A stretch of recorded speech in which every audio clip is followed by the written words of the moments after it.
Oleh anugerah-Mu sampai hari ini kami ada. Oleh anugerah-Mu Tuhan, kami terus melewati kehidupan kami hari lepas hari. Kami tahu Engkau yang terus memberikan kemenangan bagi kami. Kami tahu bahwa Engkaulah Tuhan menjadi pengharapan, kekuatan bagi kami. Kami tidak akan pernah takut untuk hari esok. Karena Engkaulah Tuhan yang memberikan harapan, memberikan kekuatan, kemenangan bagi setiap kami. Karena Engkau sudah menyatakan 2000 tahun yang lalu kemenangan di atas kayu salib. Thank you Lord Jesus. Terima kasih Tuhan Yesus. Thank you God. Hanya Kau Tuhan di hidupku.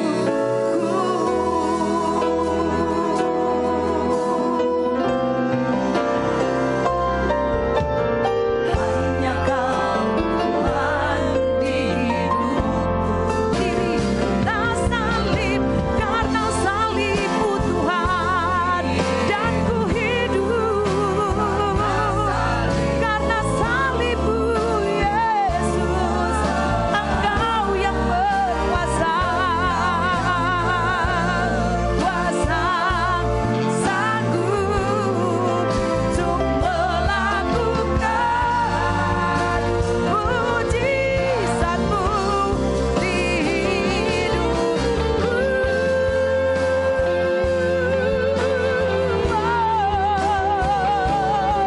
We thank you Jesus. Thank you Lord. Hallelujah. Thank you Jesus. Salib-Mu yang mulia, pengorbanan-Mu Tuhan. Terima kasih Tuhan. Terima kasih Tuhan. Thank you Jesus. Kuasa salib-Mu mengubah kami Tuhan. Kuasa salib-Mu Tuhan mengubahkan kami. Kuasa kebangkitan-Mu Tuhan mengubah setiap kami. We thank you Lord Jesus. Thank you God. Karena salib-Mu, karena salib-Mu, ku hidup. Karena salib-Mu, ku menang. Engkau yang berkuasa, sanggup untuk melakukan mujizat-Mu. Engkau yang berkuasa, sanggup untuk melakukan mujizat. Engkau Tuhan, Engkau yang berkuasa, sanggup untuk melakukan mujizat-Mu di hidupku. Amin.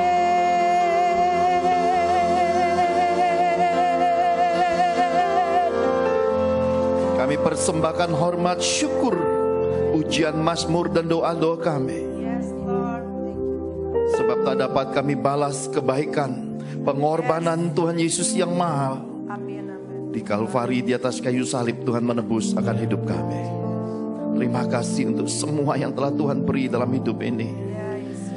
Mari Tuhan hadir di tengah-tengah kami, memberkati kami, memenuhi kami, mengurapi kami, memulihkan kami, bahkan menyembuhkan sakit penyakit kami, dan mengembalikan keluarga-keluarga hidup dalam pemulihan dan dalam kasih-Mu.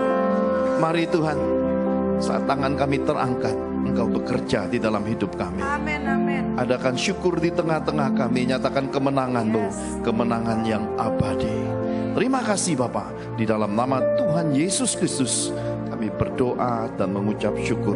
Mari semua yang cinta Tuhan Yesus sama-sama katakan amin. Shalom. Bapak Ibu terkasih di dalam Tuhan, ketika Petrus masih muda,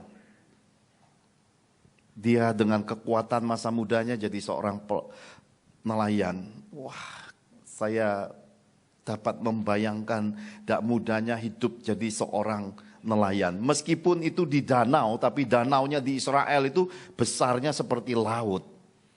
Dan angin kalau bertiup, angin sakal, angin badai itu bukan angin biasa. Ketika dia muda, dia pakai kekuatannya untuk mengumpulkan kebutuhan hidup. Semua kita pernah muda. Lihat kiri kananmu, katakan salam ubi. Ketika saya bicara saat muda, saya yakin semua kita ingat masa mudanya. Apalagi masa-masa cinta pertama, cinta mula-mula, cinta yang menjadikan kita berkeluarga, pasti tak terlupakan. Apalagi ketika Tuhan Yesus memanggil Petrus, pandangan mata Yesus menatapnya, dia menyerahkan kenelayanannya. Masa mudanya ikut Yesus 3,5 tahun.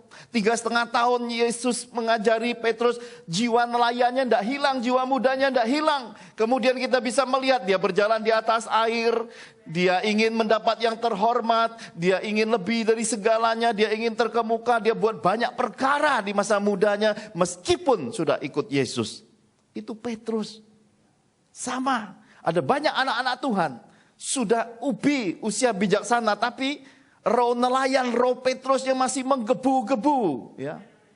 Sering banyak di antara kita ini lupa, usia ini kitab suci tuliskan 70 tahun. Kalau kuat 80, tinggal lihat aja berapa tahun lagi.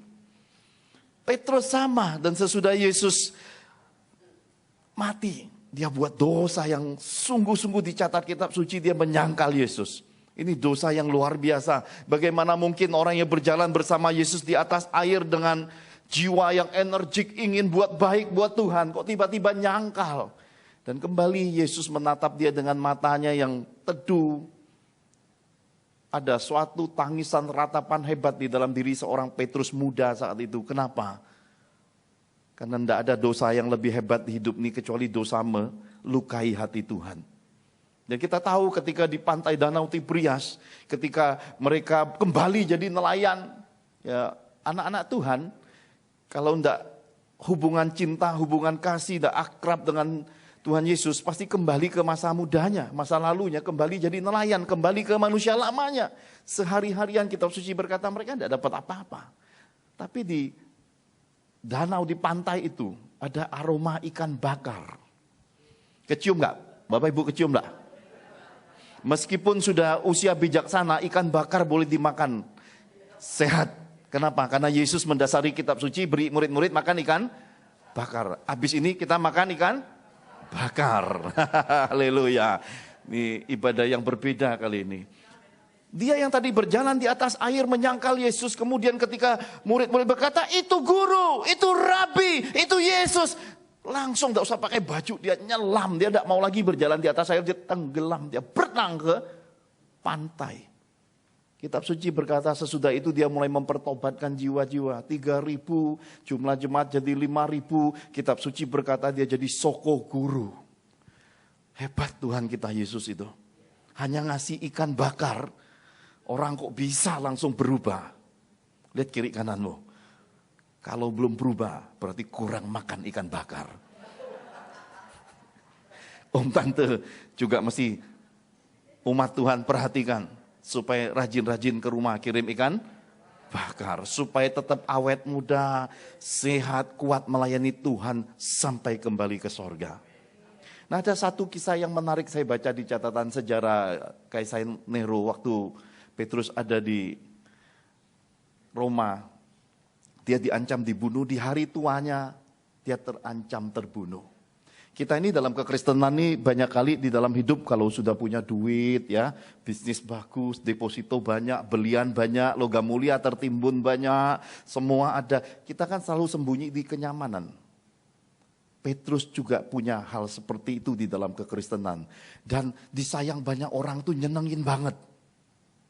Sungguh Bapak Ibu terkasih di dalam Tuhan, di hari kita memasuki usia bijaksana, lansia 60 tahun ke atas, yang dicari itu adalah kasih sayang, teman-teman, persaudaraan, persahabatan, anak cucu yang berbakti.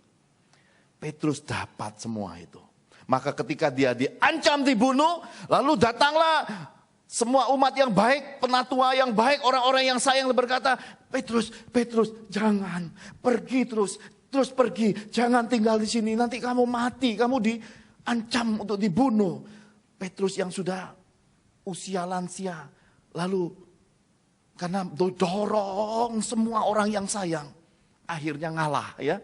Banyak kali di usia lansia ini kan kita ngalah dengan dorongan anak-anak kita, cucu-cucu kita, teman-teman kita. Jadi kita kadang-kadang gak mau juga didorong, akhirnya jadi mau.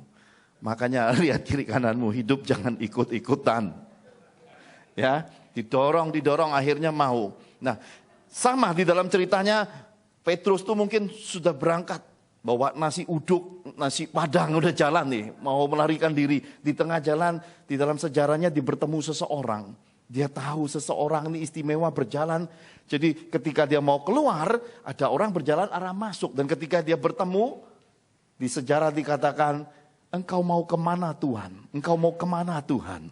Orang itu menjawab, aku mau ke Roma untuk disalibkan kedua kali. Di hari lansianya Petrus dia balik arah ke Roma untuk memberi dirinya disalibkan. Ini pesan Tuhan buat kita. Jangan sembunyi di tempat nyaman. Jangan takut mati. Jangan mikirin deposito lagi. Jangan mikirin anak cucumu berlebihan lagi. Jangan mikirin bisnis lagi. Tapi mari berbalik untuk mencapai salib Yesus itu. Amin. Nah, saya mau ajak Bapak Ibu melihat suatu kekayaan dalam kitab suci.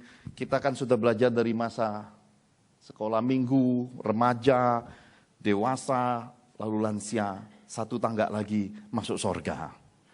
Apa bedanya antara orang baik dengan orang berdosa? Apa bedanya orang berdosa dengan orang benar? Lalu apa bedanya orang baik dengan orang benar? Saya mau ajak melihat karena ini rahasia hidup yang ditulis kitab suci.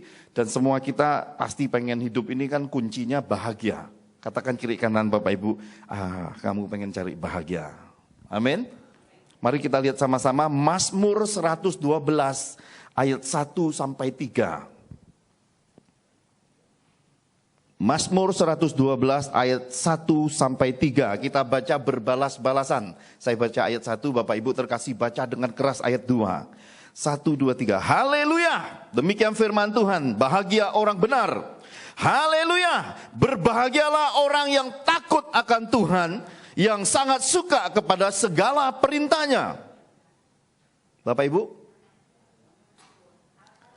Oh, teksnya enggak muncul. Ya. Yang ayat 2, ayat 2.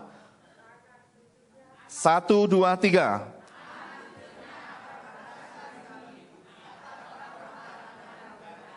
Kita ulangi sekali lagi sebagai untayan rema doa ayat 2 tadi. 1, 2, 3.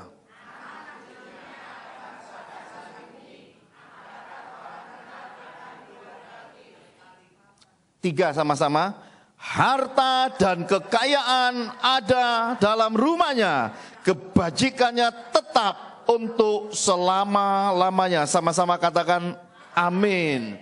Ini kunci firman. Kalau kita mau hidup bahagia, cuma ada 2 caranya. Ini pesan Tuhan. Yang pertama adalah orang yang takut akan Tuhan. Jikalau jadi orang Kristen hidupnya tidak takut akan Tuhan, pasti tidak bahagia. Ini firman.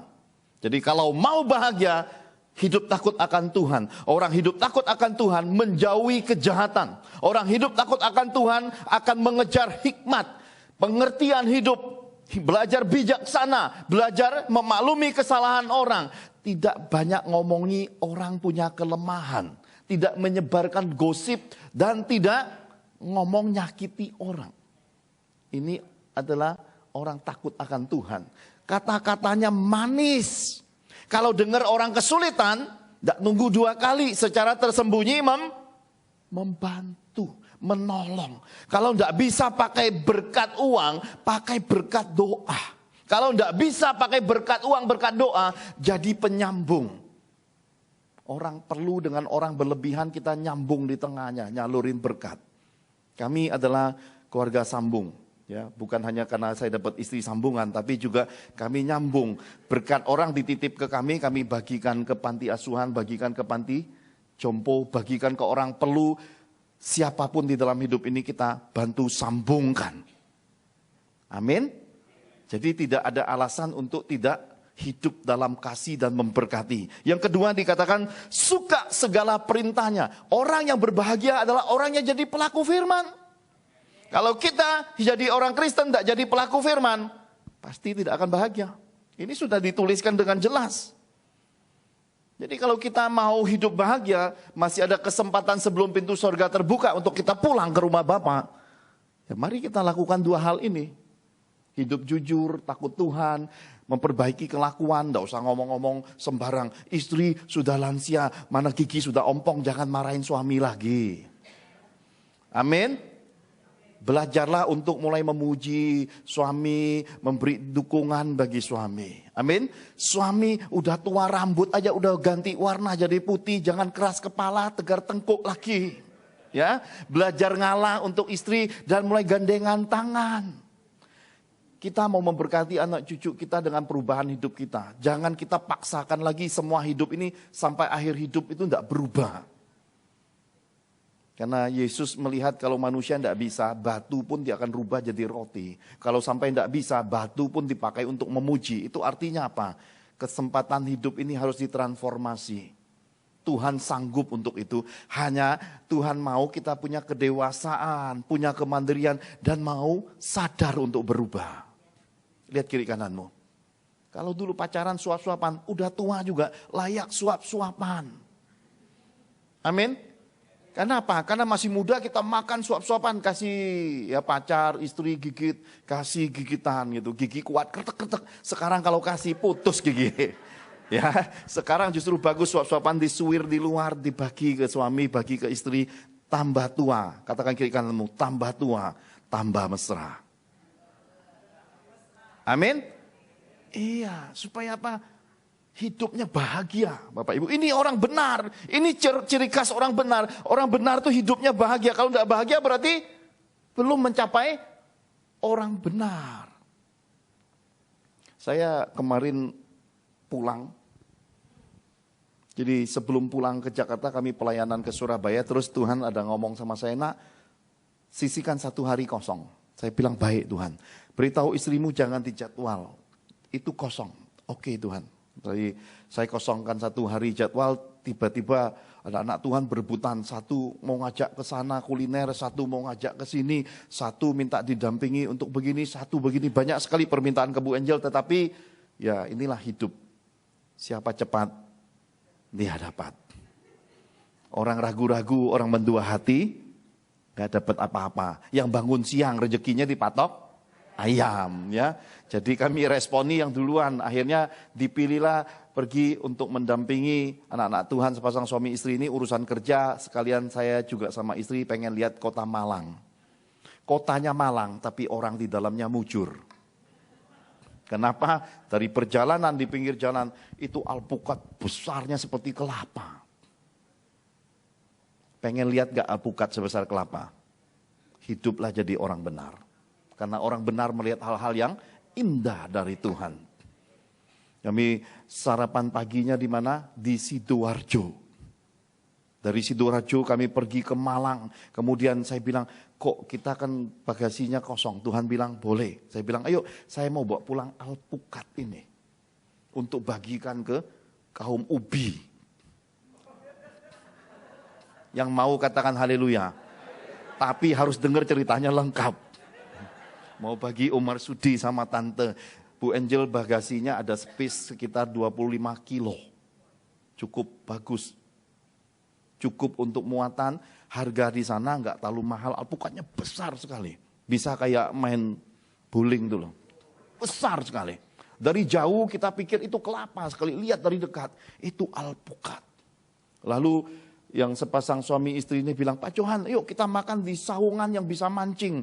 Mancing ikan, nggak ada ikan yang mau gigit. Karena ikannya lagi bulan Ramadan. Lagi puasa. Nggak ada seekor pun yang mau gigit. Akhirnya kita pancing dia pakai uang. Keluar dia. Jadi ikan gurami bakar. Ya. Saya tunjukin videonya, bukan hanya ikan bakar yang menarik. Di samping saung, Om Marsudi sama Tante boleh liburan ke Malang nih. Bapak Ibu yang mau ajak Om Marsudi sama Tante boleh hubungi Bu Angel untuk minta alamatnya. Itu makan gurami di sampingnya itu ikan koi itu hampir mungkin ada 500 ekor. Itu begitu taruh makanan sedikit, papu baptis kita. Ya, wah senangnya. Dan hati senang pulang mau beli alpukat, mau bawa ke ubi. Tapi habis makan, Bu Angel ditelepon. Bu Angel mandang saya sudah tahu, asal udah pandangan begitu tuh pandangan tidak enak. Bu Angel berkata, ini ada kabar dari sepupu Bapak Joni, Om Bapak meninggal dunia. Jadi Om saya dadakan meninggal dunia di usia 74 tahun. Meninggal dunia. Saya ngalami tiba-tiba hidup ini ada masa berhentinya di sini. Jadi begitu kami pulang, alpukatnya nggak kelihatan. Hati yang gembira obat, tapi hati yang sedih alpukat juga nggak kelihatan. Jadi izinkanlah kami memohon ampun dan maaf sebesar-besarnya. Kita berangkat nanti lain waktu ke Malang sama-sama bikin retreat. Beli alpukat sebesar kelapa di sana. Dan yang luar biasa, saya berdiri di altar sini. Jasad Om saya mungkin sedang masuk liang lahat kubur nih sekarang. Kehormatan buat ubi Sungai Yordan. Saya boleh berdiri di sini. Sekalipun mungkin gak mudah berdiri di sini dengan hati seperti ini. Om saya sedang mengakhiri hidupnya untuk kembali ke rahim bumi. Menyelesaikan hidupnya. Dan temin ada telepon ke Bu Angel. Kami pulang dari Surabaya tengah malam. Kami masih di rumah duka, temin telepon Bu Angel. Waduh, kalau Pak Johan gak bisa ngisi ubi, siapa yang khotbah? Sekali-sekali ibadah gak usah ada pengkhotbahnya. Kenapa? Karena di dalam hidup ini kita sudah buat banyak rencana. Tuhan mengubahnya sekejap. Dan tengah malam kami datang ke rumah duka, duduk ngobrol. Akhirnya saya juga terbuka buat keluarga. 2 anaknya datang duduk, ada mantunya, ada istrinya. Kemudian saya berkata, sebenarnya Om ini 5 tahun yang lalu sudah meninggal dunia. Kalau Bapak Ibu pernah datang ke tempat saya, ketika itu Bapak Ibu dorong rumah saya bawa lauk pauk untuk ulang tahun saya makan di rumah. Sebenarnya saat itu adalah saat-saat terakhir Om saya harus meninggal dunia. Karena sudah nggak bisa jalan, sudah ketemu arwah-arwah, sudah ngacau. Anak istrinya sudah merasa akan meninggal dunia. Cuma karena besar kasih Tuhan dalam hidup saya sayang sama Om saya bilang, oke. Ketika saya responi, Bapak Ibu mau ke rumah saya, waktu itu saya buka pintu, juga ada satu tujuan. Saya pengen lihat datangnya Om saya, kalau dia datang aja, ada alasan untuk perpanjang umurnya. Dan ternyata saat itu dengan jalan yang bisa 2 jam, ya, itu datang rumahnya jarak dekat, bisa 2 jam sampai rumah saya, itu jalan kaki pelan-pelan. Itu waktu itu saya peluk, Tuhan perpanjang umurnya 5 tahun. Dia bisa lihat anak-anaknya nikah, dia bisa lihat cucunya lahir. Dia pulang sorga dalam keadaan bahagia. Saya lihat kemarin muka kayak orang tidur senyum. Malah istri saya bilang, kok lebih kelihatan gemuk segar ya. Ternyata orang Kristen itu menggenapi kitab suci. Makin tua makin subur, ya. Mengembang ke kiri ke kanan hingga berkatnya makin melimpah, amin. Bahkan di peti jenazah juga dalam keadaan seperti tidur masih segar bugar dan memberkati sekali, amin. Kalau orang Kristen tuh orang benar mati itu enggak nakutin. Kita lihat mukanya aja seger, tapi kalau kita lihat di peti jenazah menakutin, kemungkinan besar ya itu belum selesai sama Tuhan mungkin, amin. Nah, orang bahagia yang kedua disebut orang benar. Katakan kiri kananmu, orang bahagia itu disebut orang benar. Apa tandanya orang benar? Tandanya anak cucunya perkasa di muka bumi. Karena kalau hidup ini sebatas uang, sebatas bisnis, sebatas panjang umur, tidak lengkap. Karena kita masih punya anak-anak mantu dan cucu. Malah sebenarnya takaran hidup orang lansia itu ada pada anak mantu dan cucu. Sering saya menemukan di dalam kekristenan ini banyak orang punya duit melimpah. Rajin ibadah. Wah, pokoknya urusan gereja tidak nawar. Tapi anak cucunya mendukakan hidup mereka. Ini perlu kita segera perbaiki sama Tuhan. Kenapa? Karena ada yang belum pada tempatnya. Ketika kami ke bandara, hujan turun besar sekali. Ya, sebelum hujan turun, Bu Angel itu diteleponin seorang wanita Surabaya dan berkata, Bu Angel mau pulang kan? Jam berapa? Bagaimana? Saya mau ketemu sebentar, saya kirim staff. Jadi ada orang ngedesak mau ngasih berkat. Ternyata itu kue. Dan ngasihnya tuh aneh. Kenapa? Ngasihnya satu bungkus rapi, terus ada satu kecicil satu. Bu Angel sampai ngomong gini, ini buat siapa Pak kok kecicil gini? Kok nggak dijadiin satu? Itu dari depan udah kayak gitu. Jadi kecicil satu, jadi ada satu box, yang satu lagi kecicil box kecil sendiri. Lalu kami jalan dalam keadaan setelah terima kue itu masih terang. Setelah terima kue hujannya besar sekali. Sampai bandara itu masih hujan besar, kami masuk. Masih ada waktu kira-kira 1,5 jam di bandara nunggu. Istri saya punya kesukaan, nah ini juga bagi di kota Surabaya. Itu ada yang namanya soto wawan. Ya, soto kawan-kawan namanya soto wawan. Istri saya doyan banget. Jadi siang-siang ke bandara tuh duduk makan soto. Itu soto daging, soto ayam gitu. Bening kuahnya. Kalau enggak salah di dekat Tante Mehwa itu ada tuh di jalan raya tuh mirip-mirip gitu. Ya. Soto ada jojonya, soto orang Bejo kalau di Tante Mehwa itu. Kalau saudara belum yakin hubungi Tante Mehwa abis ini. Ya, ada soto Bejo di situ. Ngati Jo kalau enggak salah, ya. Nganti itu nemeni, Bejo itu orang beruntung. Jadi kalau makan sama teman-teman, nemeni teman-teman orang beruntung ini. Kok banyak makanan hari ini ya, khotbahnya ya. Jadi istri kan tentengan kue. Saya bawa ransel, terus bawa tentengan lagi, ditaruh di tempat duduk. Istri saya pesan makanan, saya tidak makan. Karena sebelum berangkat ada anak Tuhan nitip mie. Sayang, eman enggak dimakan. Jadi saya bilang istri saya, kamu makan soto, apa makan mie yang diberi. Jadi istri saya pesan makan, lagi makan tiba-tiba nyelonong 2 suami istri duduk di samping saya. Loh saya lihat kok tempat duduknya ganggu mereka, saya tarik barangnya. Bapaknya bilang, enggak apa-apa, manis. Kayak Om Sugi model mukanya, senyumnya manis, enggak apa-apa. Seneng ya kalau ketemu orang ramah ya. Enggak apa-apa, coba lihat kiri kanannya. Kamu diberkati. Ini banyak orang beruntung, mujur, dan banyak orang baik di tengah-tengah kita. Amin. Jadi begitu saya tarik barang, Roh Kudus ngomong saya, kamu selesai makan duduk di sampingnya nak. Jadi saya pindah duduk sejajar istri saya, bapak ini sama istrinya. Kami duduk, lalu dia bilang, dari mana? Ini berapa hari sini saya mau pulang ke Jakarta.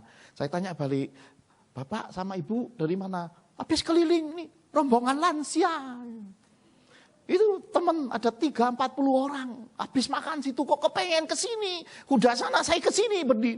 Jadi dia juga sebenarnya nggak tahu karena ada sesuatu desak dia datang ke warung wawan itu. Jadi ketemu kami situ harusnya enggak karena udah makan. Habis makan kepengen. Aneh juga katanya. Saya juga bingung, aneh ya. Orang udah makan kok datang lagi. Ya ini kan namanya restoran kawan-kawan. Restoran ini soto wawan. Jadi begitu dia lagi duduk ngobrol gitu, lalu saya perkenalkan diri bahwa saya ini pendeta. Dia mandang saya. Selagi dia mandang saya lihat istrinya, tiba-tiba saya lihat alam gaib. Kebuka alam gaibnya, saya lihat ada orang yang bersorban, ada pakai baju putih, jenggotnya panjang. Lalu saya bilang, wah izin Pak, ibu itu ada pelindungnya. Kagetnya. Bapak lihat apa? Saya lihat orang bersorban, pakai jubah, jenggot. Ya, lihat apa lagi? Lalu tiba-tiba saya lihat lagi ada dewa-dewanya orang-orang Bali. Ternyata mereka ini bangsawannya Bali. Beda kepercayaan sama kita. Lalu ada apa lagi? Saya lihat ada perempuan. Apa lagi? Lalu istrinya memperkenalkan diri. Ternyata istrinya itu masih darah, apa istilahnya? Raja-raja gitu loh. Darah bangsawan raja-raja kerajaan zaman kuno di Indonesia. Dan memang yang semua saya omongin itu ada. Dia sampai tunjukin videonya. Karib, kami ngobrol karib, kemudian dia bilang senang ketemu saudara seperti ini. Lalu Bu Angel sama saya bilang kami ini pernah mau ke Bali, istri saya, anak-anak saya bawa perbekalan buat lansia, terbalik mobilnya di jalan. Kami ada rencana tahun ini mau pergi lagi ke Bali, ke tempat Bapak aja. Bapak punya, hubungi saya, ngomong ke istri saya. Ternyata dia bangsawan Bali punya villa dan cottage. Saya begitu buka 3 hari 20 juta. Berarti bukan orang biasa, cottage-nya aja mahal. Tapi karena dia bilang di tempat kami, nanti kita coba hubungi. Kalau gratis boleh. Enggak apa-apa 20 juta, tapi kalau bayar, kita doakan lagi, tanya Tuhan. Amin. Jadi kami ada rencana memang mau menyelesaikan kerjaan yang belum selesai untuk lansia Bali bagi perbekalan Tuhan. Lihat. Tuhan bisa buat sesuatu, orang baru ketemu aja berpaut. Lalu tiba-tiba istrinya sodorkan tangannya ke saya. Saya bingung kalau orang nyodori tangan apa, saya nggak ngerti. Ya. Jadi sodori saya juga bingung. Suaminya pegang tangan istrinya, saya lihat. Lalu Tuhan bilang sama saya, nggak usah lihat tangannya. Dengar suaraku aja. Lalu saya dengar suara Tuhan. Tuhan bilang, masa mudamu banyak urusan begini, banyak perkara gini. Betul Pak Pendeta. Terus Bapak ini juga gini. Betul Pak Pendeta. Istri saya sekali mandang. Beda ya, kalau Pak Johan tuh mandangnya apapun semuanya biasa buat saya. Kalau istri saya mandangnya bisa lagi udah selesai. Pak, orang itu beliannya gede-gede. Karena apa? Karena wanita tuh silaunya memang sudah ciri khasnya. Kalau enggak bunga pasti permata ya. Kalau bunga biasa nggak menarik, bunga deposito. Kalau enggak jatuhnya ke permata. Saya nggak pernah mandang yang gitu-gitu sampai saya nggak bisa lihat. Ya. Istri saya bilang, ini orang nggak biasa Pak. Coba sampai pesawat belum berangkat, buka-buka. Ya itu hotelnya 20 juta 3 malam. Waduh. Ya, dia punya villa cottage besar di Bali. Dan dia berkata, kami tunggu. Saya tanya, izin Bapak masih makan bigul? Oh jelas. Nanti ke Bali aku sediakan bigul buat Pak Johan katanya. Waduh. Bigul Bapak Ibu. Ya. Bali punya lagi. Dulu kami pergi seminggu, anak saya sehari 5 kali makan bigul. Hari ketiga saya sama istri melarikan diri. Bosen, gak kuat. Lansia, meskipun sudah cukup umur, tetap sehat. Katakan kiri kananmu, bersama Yesus bisa nikmati makan sampai akhir. Di kota Surabaya, ketika saya cari se-Indonesia siapa hamba Tuhan yang paling benar hidupnya di bangsa kita ini, kedapatan suami istri. Istrinya mati umur 90, habis merayakan ulang tahun, malamnya makan steak, besoknya dalam keadaan tidur pulang sorga. Suaminya umur 100 tahun pulang sorga. Sudah tidak temu lagi, cuma 2 ini, 90 dan 100 umurnya. Gereja di Surabaya, mereka sangat tersembunyi sekali. Ya, jadi kalau Bapak Ibu bilang, oh aku kok darah tinggi ini itu. Karena belum mencapai ini ukurannya. Orang bahagia itu orang benar. Orang bahagia orang benar itu ada firman. Ada penyertaan. Nah sekarang saya mau tunjukkan dasarnya. Dasar dari kebahagiaan hidup, dasar orang benar itu kan ada 3. Harta, kekayaan, kebajikan yang tetap. Ini dasarnya. Nah, mari saya tunjukkan firman-Nya, Amsal 13 sebagai penutup. Amsal 13 ayat 20 sampai 22. Ini takaran hidup kita. Jadi mari kita perbaiki selagi ada waktu, ajarkan anak cucu kita, mari kita pesankan bahwa harta, kekayaan, kebajikan yang tetap ini merupakan ukuran, merupakan dasar dari kebahagiaan yang dilihat seluruh manusia di muka bumi. Mari kita lihat Amsal 13 ayat 20 sampai 22. Siapa bergaul dengan orang bijak, sama-sama menjadi bijak. Tetapi siapa berteman dengan orang bebal menjadi malang. Baru 1 ayat ketemu. 1 ayat ketemu. Kenapa? Kok aku kok susah ya, mau jual ini tidak bisa, mau buat ini gagal, aku ini sudah rajin gereja, aku ini sudah lakukan banyak hal baik, nyebarin benih, nabur, lakukan kebaikan, kok masih banyak malangnya. Ini berarti pergaulannya masih ada yang salah. Kita masih duduk semeja membiarkan roh absintus, kepahitan, fitnahan, caci maki, menjelekkan hamba Tuhan, menjelekkan saudara seiman masih masuk ke hati kita. Jadi di meja makan seharusnya kita diberkati, tapi kita keracunan semua racun absintus, pergaulannya salah, kata kitab suci. Maka hidup kita malang, karena kita tidak duduk bergaul dengan orang-orang bijak. Karena kalau orang bijak makan bergaul, kitab suci akan membalikkan, malang jadi mujur, beruntung. Ini kunci. Lihat ayat yang kedua. Orang berdosa dikejar oleh malapetaka, tetapi ia membalas orang benar dengan kebahagiaan. Jadi kita juga bisa lihat, kita bahagia nggak nih? Karena balasan Tuhan itu ukurannya dari harta, kekayaan, kebajikan diukur lewat anak, cucu, mantu kita. Kalau kita belum mencapai bahagia, berarti balasan Tuhan ke kita itu belum mencapai perkenanan dan impian dan harapan kita. Saya dapat pesan khusus di kota Surabaya hari pertama saya sampai.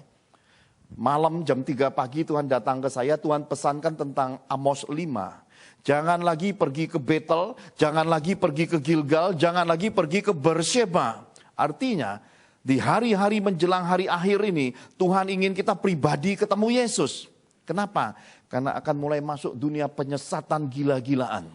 Akan mulai masuk kuasa antikris, demonstrasi, bahkan hamba-hamba bisa berubah. Yang tadinya lurus, yang tadinya murni, yang tadinya kudus. Kalau tidak jaga hidupnya dengan benar, akan mulai nyimpang-nyimpang dan akan mulai aneh-aneh dan mulai mempertunjukkan dosa kemunafikan. Jadi hari-hari akhir zaman ini Tuhan pesankan kita langsung directionnya ke Tuhan. Kitab suci, bergaul dengan orang takut Tuhan, dengan orang bijak. Mari ikat pertalian kasih, ngampuni, maklumi kelemahan saudara seiman, restorasi keluarga, pulihkan keluarga. Semua urusan yang masih tertunda sebelum kita masuk pintu sorga, bereskan. Ada hutang yang belum beres, bereskan. Ada nasar yang belum dibayar, bayar lunasi. Ada pekerjaan, ada sesuatu yang Tuhan taruh, belum kamu kerjakan, cepat kerjakan. Karena saya lihat om saya loh. Anaknya cerita, papa itu kok minta minum air kelapa. Joni pergi beli. Habis minum air kelapa, Joni pergi ngurusi kerjaan. Tahu-tahu gubrak ke kamar mandi, kata mama. Ternyata jatuh dalam keadaan stroke. Bawa ke rumah sakit, nggak nyampe 10 menit, pulang sorga langsung. Gak sempat nitip apa-apa. Jadi hidup ini begitu cepatnya. Karena kalau kita sudah masuk usia ubi, kita tidak tahu kapan Tuhan tarik kita keluar dari akarnya. Tahu ubi? Tahu singkong? Itu akan kelihatan berbuah lebat atau enggak ketika tangan Tuhan tarik kita keluar jebrut gitu loh.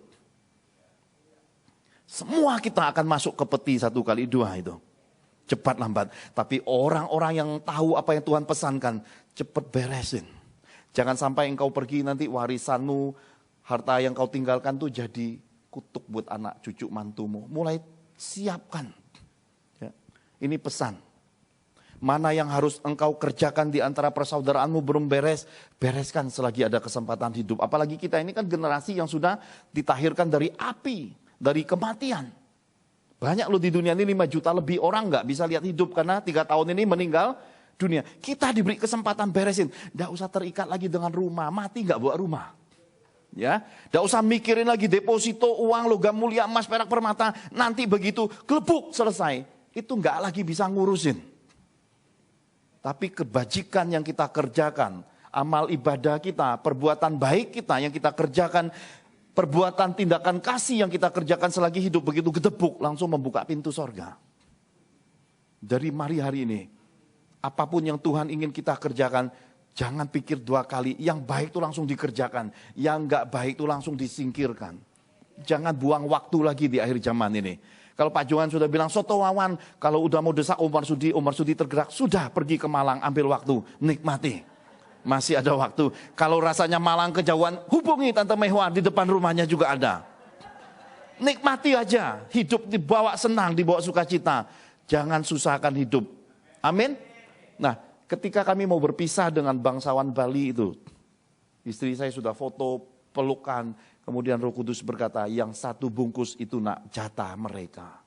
Ya, jadi istri saya menyerahkan titipan dari Surabaya itu ke bangsawan Bali itu. Kebayang gak saudara? Baru ketemu, udah begitu karib, tiba-tiba dibekali perbekalan, saya tidak tahu isinya apa, Bu Angel yang tahu. Ya, kalau Bu Angel nggak jauh dari hidupnya sama kue, Bapak Ibu. Ya, istri saya itu paling bahagia hidupnya cuma ada di antara kue-kue basah. Ya, seluruh kue di dunia dia bisa nikmati. Makanya hidupnya jadi berkat kemanisan. Udah mati hidup lagi jadi kemanisan di mana-mana. Nyalurin berkat, nyambungin berkat. Amin.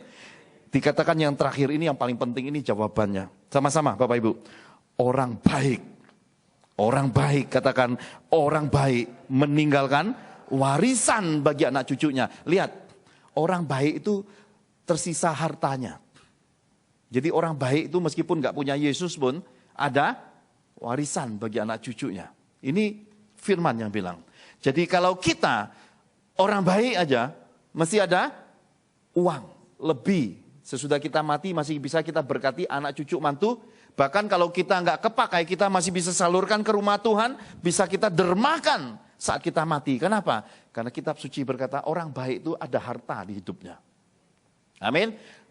Tetapi kekayaan orang berdosa juga ada duitnya. Yo, orang berdosa ada duitnya. Tetapi duitnya habis. Tetapi duitnya orang berdosa itu enggak jadi berkat.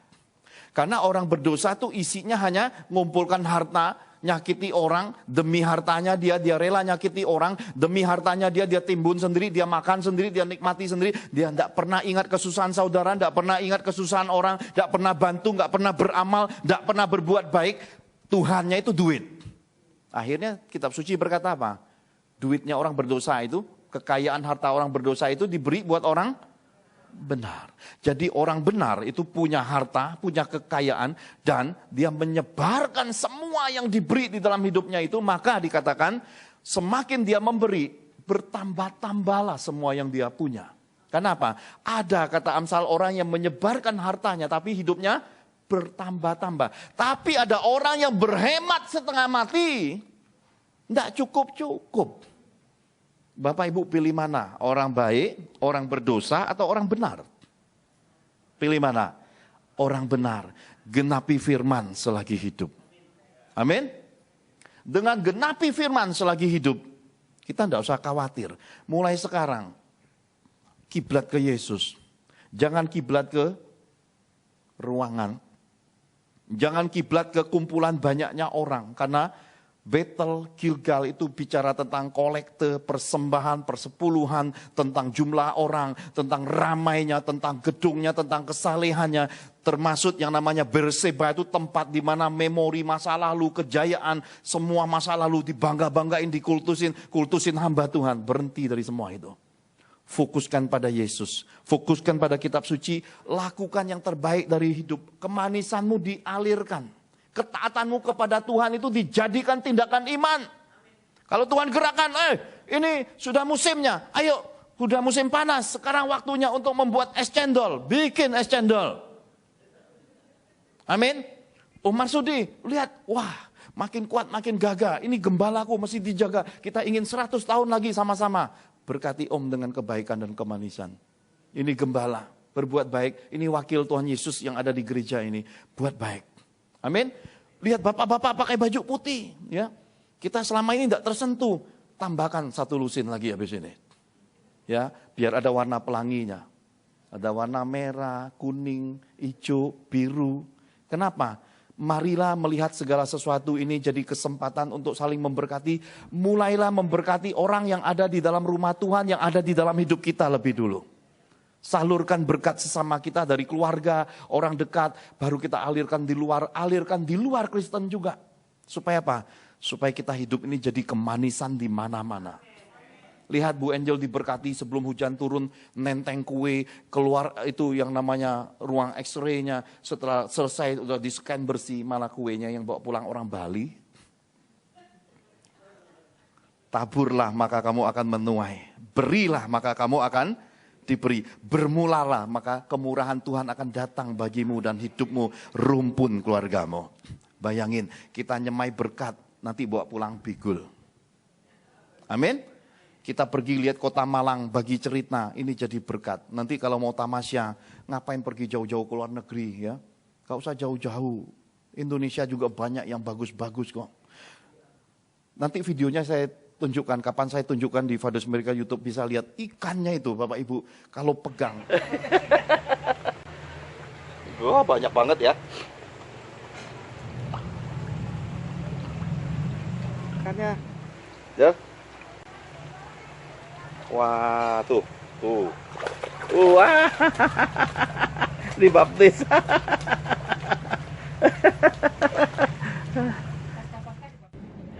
Amin. Kita pergi lihat kota Malang, bagi cerita, ini jadi berkat. Nanti kalau mau tamasya, ngapain pergi jauh-jauh ke luar negeri ya? Gak usah jauh-jauh. Indonesia juga banyak yang bagus-bagus kok. Nanti videonya saya tunjukkan, kapan saya tunjukkan di Fathers Miracle YouTube, bisa lihat ikannya itu Bapak Ibu. Kalau pegang, tambah 15 tahun panjang usianya. Itu kalau pegang 300-500 ekor, apa-apa nempel di tangan. Itu bukan main keindahan hidupnya. Amin. Apalagi ikan bakarnya yang di depan. Itu anugerah Tuhan yang besar di tengah-tengah kita. Amin. Mari kita bangkit berdiri, kasih Tuhan untuk kita semua. Haleluya. Mari kita angkat tangan kita sama-sama di hadapan Tuhan. Capai perkenanan Tuhan, capai kemurahan, capai kesehatan, capai anugerah Tuhan. Mari sama-sama katakan, karena salib-Mu. Karena salib-Mu ku hidup. Karena salib-Mu ku menang. Engkau yang berkuasa sanggup melakukan mukjizat-Mu hidupku. Mari angkat tangan kananmu sama-sama di hadapan Tuhan. Hamba mohonkan belas kasih-Mu Tuhan. Lihat tangan kanan dari generasi senior, om-om tante, papa mama, orang-orang yang lanjut usia, hamba-hambamu, kekasih-kekasih hatimu Tuhan. Bukankah Engkau bertata di sorga dengan kebaikan-Mu sebagai Bapa yang baik? Hamba mohonkan curahkan dari tatamu di sorga atas tangan-tangan yang terangkat, kuasa kesembuhan lebih dulu. Di dalam nama Tuhan Yesus, urapi semua tangan yang terangkat. Ketika tangan ini ditempelkan pada organ-organ tubuh yang sakit, mari Bapak Ibu terkasih dalam Tuhan, katakan dalam nama Yesus. Tempelkan di jantung, tempelkan di ginjal, tempelkan di tulang-tulang, di panca indera, di mata, di telinga, di hidung, di lidah, dimanapun tempat-tempat yang menjadi kelemahan hidupmu. Dalam nama Tuhan Yesus kami sepakat, kuasa kesembuhan terjadi saat ini. Kaki yang lemah akan kuat lagi, pendengaran akan terbuka, mata akan semakin jelas, organ-organ tubuh bagian dalam, jantung, paru-paru, ginjal, semuanya akan menjadi normal, normal di dalam nama Tuhan Yesus. Kolesterol, trigliserid, asam urat, semua jadi normal. Dan mari angkat kedua tangan sama-sama.